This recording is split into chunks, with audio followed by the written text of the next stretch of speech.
Hello dear student, welcome back to our channel R K centre. दोस्तों, आज की classes में हम लोग जानने वाले हैं बेबीयू सेमेस्टर 2 2023 से 27 वाले विद्यार्थियों के मेजर टू हिस्ट्री के मोस्ट इंपॉर्टेंट प्रश्न जो आपके एग्जामिनेशन के लिए बहुत ही महत्वपूर्ण होने वाला है। ठीक है, इसमें दोस्तों मात्र आपको 5 से 6 क्वेश्चंस बताए जाएंगे वीवीआई, जो आपको एग्जामिनेशन के लिए पढ़ के जाने हैं, और वही क्वेश्चन जो है सेम आपके एग्जामिनेशन में मिल जाएगा।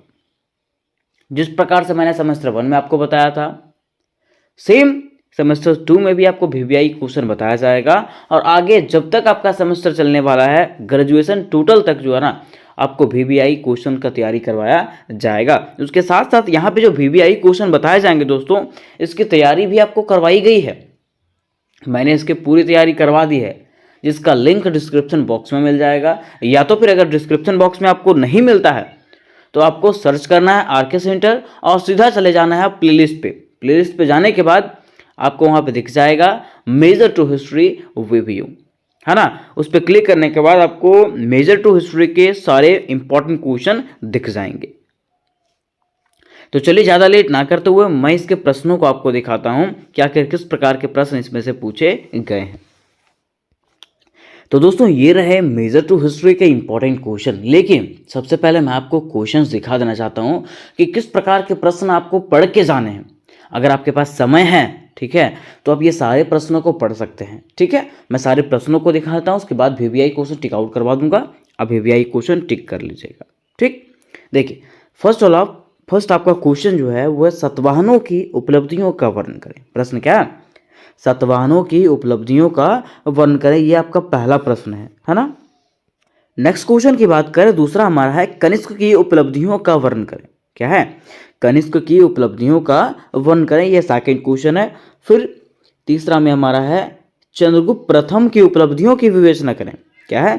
चंद्रगुप्त प्रथम की उपलब्धियों की विवेचना करें और चंद्रगुप्त द्वितीय की उपलब्धियों की विवेचना करें, है ना।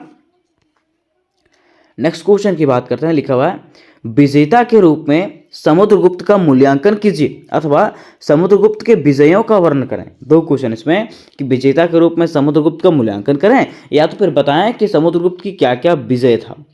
ठीक, ये क्वेश्चन हो गया।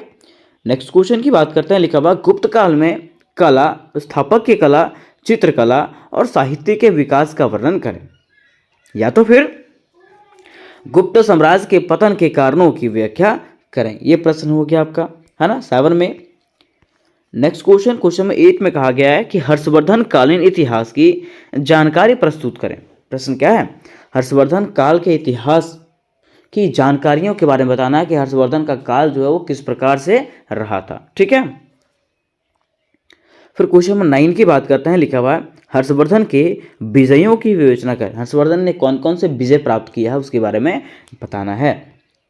एट लास्ट आपका 10 में है हर्षवर्धन के शासन प्रबंधन का वर्णन करें। हर्षवर्धन का क्या क्या शासन प्रबंधन था, उसका शासन व्यवस्था कैसा था, उसके बारे में बताना है।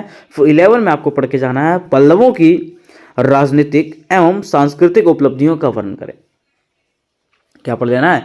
पल्लवों की राजनीतिक एवं सांस्कृतिक उपलब्धियों का वर्णन करें। ठीक है, ये दोनों क्वेश्चन अलग अलग था। पल्लवों की आपको ऐसे भी आ सकता है कि पल्लवों की राजनीतिक उपलब्धियों का वर्णन करें, या तो फिर ऐसे भी पूछ सकता है कि पल्लवों की सांस्कृतिक उपलब्धियों का वर्णन करें। दोनों अलग अलग भी पूछ सकता है, लेकिन मैंने ये प्रश्नों को एक ही प्रश्न में डील करवा दिया है ताकि कोई भी प्रश्न आ जाए, चाहे वो पल्लवों की राजनीतिक आ जाए, चाहे वो पल्लवों की सांस्कृतिक उपलब्धियां आ जाए। ठीक है, आप दोनों मिला जुला के लिख दीजिएगा, कोई भी दिक्कत होने वाला नहीं है। ठीक है,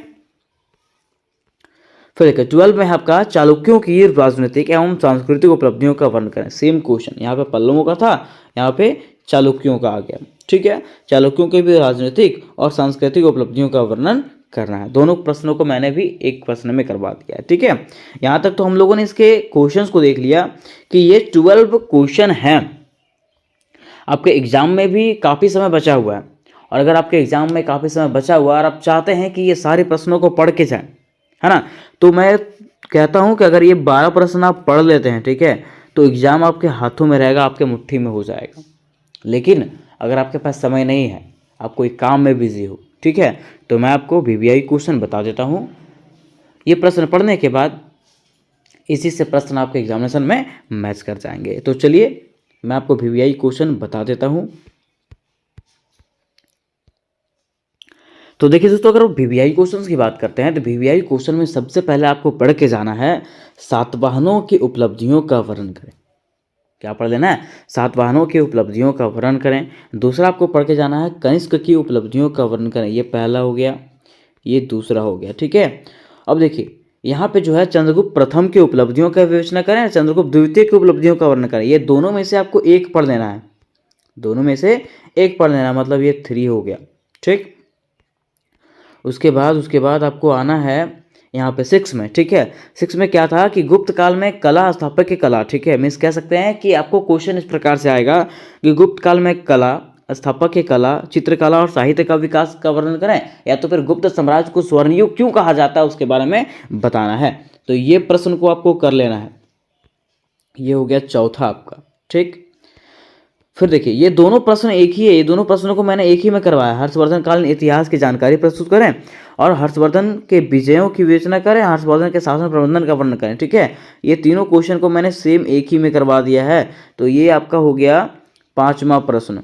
ठीक है, फिर लास्ट में जो है आपको ये भी प्रश्न कर लेना है और ये भी कर लेना है। ठीक है, तो ये 6ठा और ये 7वां, मात्र आपको यही प्रश्न करके जाना है दोस्तों। ठीक है, और अगर 5 मार्क्स के लिए आप जानना चाहते हो तो समुद्रगुप्त के विजयों के बारे में जान जाइएगा। ठीक है, और इससे बाहर आपको कुछ पढ़ना नहीं है। ठीक है, मात्र इतना पढ़ लीजिए आप, इससे बाहर आपके एग्जामिनेशन में कोई भी प्रश्न जाने वाले नहीं है। ठीक है, और मैं आपको तुरंत दिखा देना चाहता हूँ कि मैंने सारे प्रश्न करवाए हैं कि नहीं करवाए। ठीक है, आपको यूट्यूब पे जाना है, सर्च करना आरके सेंटर।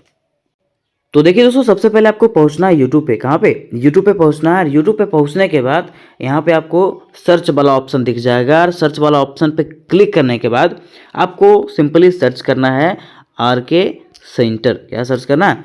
R K centre. जैसे आरके सेंटर सर्च करोगे आप, ठीक है, यहाँ पे आपको दिख जाएगा मेरे चैनल वाला। अब जैसा इस पर क्लिक करोगे, है ना, क्लिक करने के बाद यहाँ पे आपको प्लेलिस्ट का ऑप्शन देगा। प्लेलिस्ट पे जैसे आप जाओगे तो प्लेलिस्ट में देखिएगा यहाँ पे मेजर टू हिस्ट्री का ऑप्शन देगा आपको। ठीक है, देखिए ऊपर जाने के बाद मेजर 3 हिस्ट्री आ गया बीबीयू का, अब मेजर 2 हिस्ट्री बीबीयू का आ गया। ठीक है, इसमें देखिए 13% टोटल बनाए गए हैं। अब जैसा इस पर क्लिक करोगे आपको देखिए सिंपली यहाँ पे सारे क्वेश्चन यहाँ पे बताया गया है। सातवाहनों की उपलब्धियों का वर्णन करने, कनिष्क की उपलब्धियाँ बताया गया, कुषाण वंश के उदय और उपलब्धियाँ बताया गया, चंद्रगुप्त प्रथम की उपलब्धियाँ बताया गया, विजेता के रूप में समुद्रगुप्त का मूल्यांकन किया, ये भी बताया गया।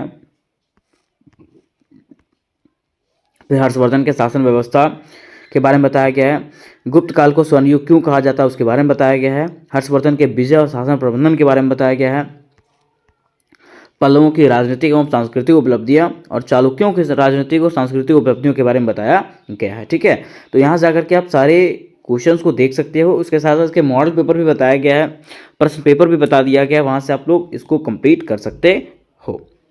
ठीक है, तो इस रिलेटेड अगर कोई प्रश्न हो दोस्तों तो मुझे कमेंट में पूछ सकते हैं। मिलता है नेक्स्ट वीडियो में, तब तक के लिए जय हिंद, जय भारत।